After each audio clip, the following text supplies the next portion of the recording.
y'all, Kelly here. Welcome to another episode of The Author's Mic. I am actually going to be taking a break for the entire month of May, but I pulled some episodes from the vault, so let's get into it.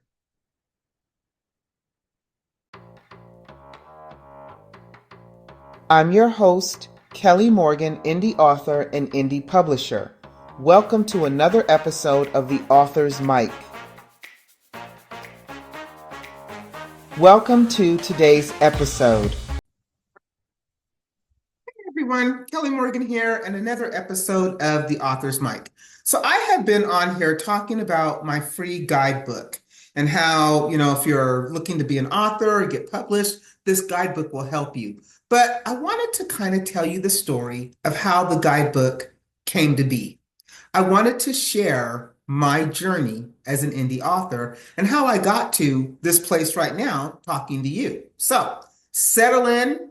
It is story time, and I'm going to tell you, we're going to do this over 3 parts. This is part 1, and I titled this The Dream. So when I first decided that I wanted to be a serious author, I wrote my book, You Sound White, and the words just poured out of me. I mean, it played out like a literal movie in my head. I was so excited putting the characters together and watching them evolve and have dialogue, and all this is going on in my head. And I just had this dream that this was just going to be just something really big for me. I have always loved to write, but this was the dream. I was going to publish a book. And so I did. I wrote the book.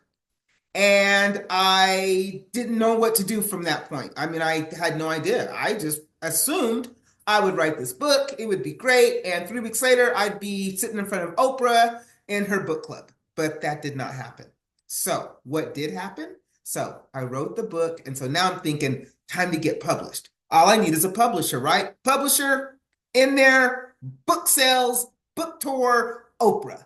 That really was my mindset. Okay, so I start sending out query letters. And I mean query letter after query letter after query letter to agents and publishers. And I got no after no after no after no.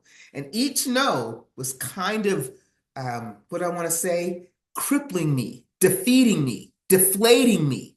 Every single no I got was just chipping at me a little bit, chipping away at my confidence until one day I got that yes. There was a publisher out there who wanted to publish me. As a matter of fact, they were called Inside Edge Publishing.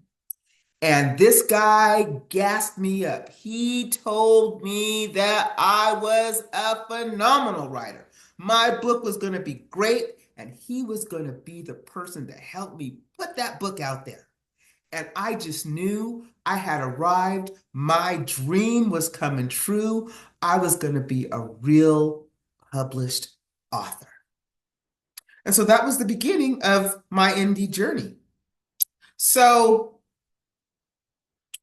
now that I come to this place now where I am today, I often look back at those times and kind of chuckle to myself because, yeah, this guy really gassed me up. He really told me I was the greatest thing since sliced bread. So we will get into what happened into the next episode of The Author's Mic. As always, if you want to come share this platform with me, please get at me. Give me an email at brightheadedpublishing.com or, hit me up in the DMs. I'm happy to, collaborate with you. We can have a snippet of your book. You can drop some knowledge. This platform is for you, the indie author. So I will catch you next time where I will tell you part 2 of how I became an indie author. And really, this is all about why I wrote the guidebook, which is almost forgot. The guidebook, yes. When you go to Brighthead Publishing, there is a free guidebook to teach you everything you want to know about writing a book, and it's called So You Want to Write a Book. So that was the whole reason for this. So anyway, I will tell you the next time on The Author's Mic, part 2 of my indie journey. But until then, keep writing.